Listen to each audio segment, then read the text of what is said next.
मैं इस वीडियो में कवि भूषण द्वारा रचित कविता छंद बतलाने जा रही हूँ, जो इंटर सेकेंड ईयर के हिंदी दिगंत भाग 2 में विद्यार्थियों को पढ़ने के लिए पाठ्यक्रम में दिया गया है। तो पहले मैं कवि भूषण के जीवन के संदर्भ में तो एक वीडियो में पहले इसे आप लोग को शेयर की हूँ। आज मैं मात्र प्रथम कविता का भावार्थ बतलाऊंगी। तो इंद्र जिमि जंब पर बाड़ो जहीं अम्ब पर, प्रथम कविता का भावार्थ है। इंद्र जिमि जंब पर बाड़ो जहीं अम्ब पर, रावण संदर्भ पर रघुकुल राज है। कौन बारी बाह पर शंभु रति नाह पर, जय सहस्त्र बाहु पर राम द्विज राज है।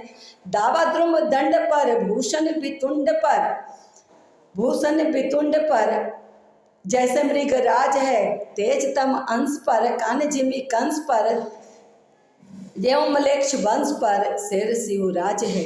तो प्रस्तुत पद में, प्रस्तुत कविता में कवि भूषण ने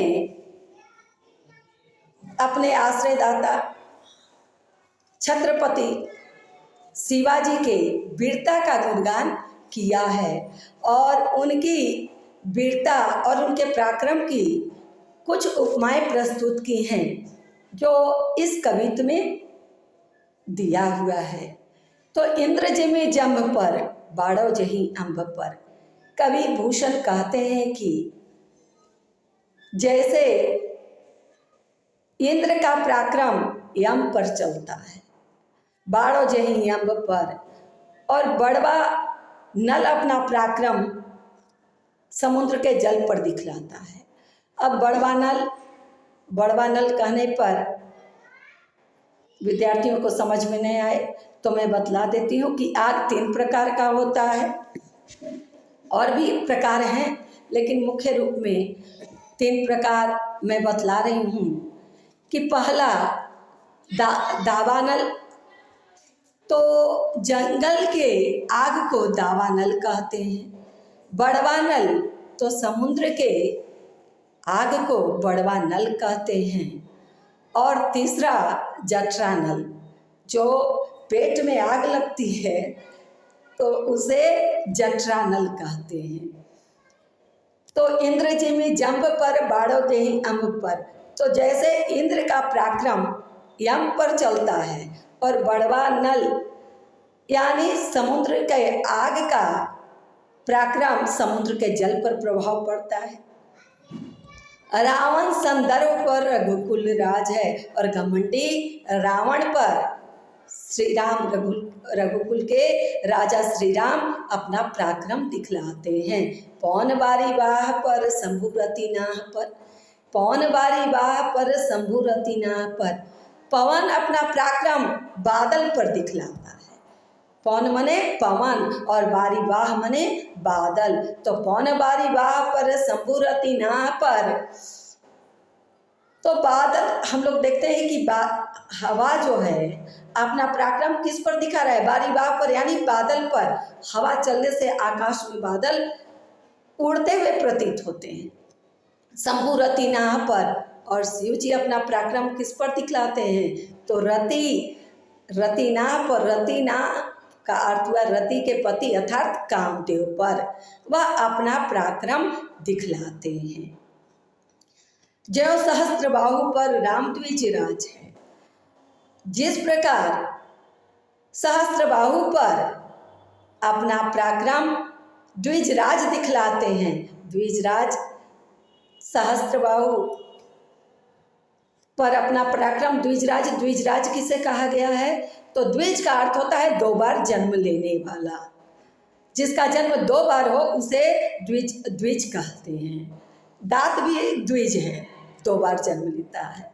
और ब्राह्मण को भी द्विज कहते हैं, ब्राह्मण द्विज कहे जाते हैं, ब्राह्मण द्विज कहे जाते हैं, क्योंकि यज्ञोपवीत संस्कार के बाद उन्हें जो धागा बांधा जाता है, जनेऊ जिसे कहते हैं, वह संस्कार होने के बाद ब्राह्मणों को माना जाता है कि एक नया जन्म हुआ और इसलिए उन्हें द्विज कहा जाता है। तो राम द्विजराज अर्थात परशुराम ने अपना पराक्रम परशुराम जी ने अपना पराक्रम किस पर दिखलाया? तो परशुराम का पराक्रम सहस्त्रबाहु पर जिस प्रकार चलता है, दावा द्रुम दंड पर, दावानल यानी जंगल का आग, तो दावा द्रुम दंड पर दावानल अपना पराक्रम किस पर दिखलाता है? तो वन के वृक्ष और उसकी शाखाओं पर अपना पराक्रम दिखलाता है, चीता मृग झुंड पर। और जैसे चीता मृग झुंडों पर अपना पराक्रम दिखलाता है, भूषण वितुंड पर जैसे मृगराज है, और जिस तरह कवि भूषण कहते हैं कि हाथियों के समूह पर भी शेर, मृगराज जंगल का राजा शेर अपना पराक्रम दिखलाता है। मृगराज, अब मृगराज तो मृग का अर्थ में बतला देती हूँ कि मृग का अर्थ लोग समझते हैं कि मात्र हिरण होता है, जबकि योग रूढ़ में हम उसको कहते हैं मृग का अर्थ हिरण, जबकि मृग का अर्थ हम जंगल मानते हैं। मृग का अर्थ जंगल और ग का अर्थ जंगल में गमन करने वाला। तो जो जंगल में गमन कर रहा है, मृग का अर्थ जंगल और ग से गमन करने वाला, जो जंगल में गमन कर रहा है वे सब मृग हैं, और इसीलिए शेर को मृगराज कहा जाता है, यानी पशुओं का राजा। तो सभी पशु मृग ही कहे जाते हैं।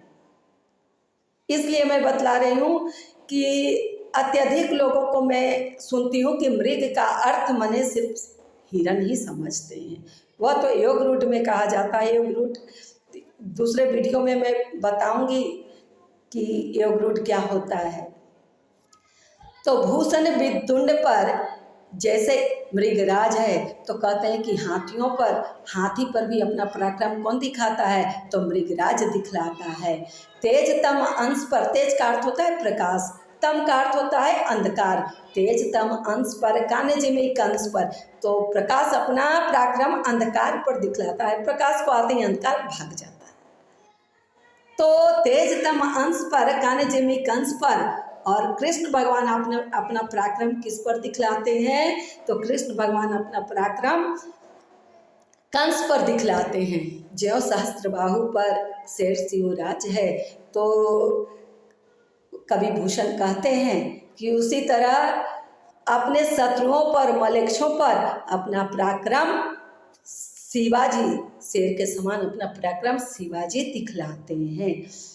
अब इस कवित्व में विद्यार्थियों को प्रश्न पूछता है कि इस कवित्व में शिवाजी की तुलना किन किन से की गई है? इस कवित्व में शिवाजी की तुलना किन किन से की गई है? तो इसमें तुलना किससे की गई है? तो पहला इंद्र से, बड़वानल से, उसके बाद राम से, परशुराम से, शिव से, और दावानल से, बड़वानल से, मृगराज से, प्रकाश से, कृष्ण से, और इनके शत्रुओं की तुलना किनसे की गई है? तो इनकी शत्रुओं की तुलना किससे? यम से की गई है, समुद्र के जल से की गई है, रावण से की गई है, कामदेव से की गई है, सहस्त्रबाहु से की गई है, द्रुम दंड से की गई है, मृग झुंडों से की गई है, अंधकार से और कंस से कवि भूषण ने इनकी शत्रुओं की तुलना की है।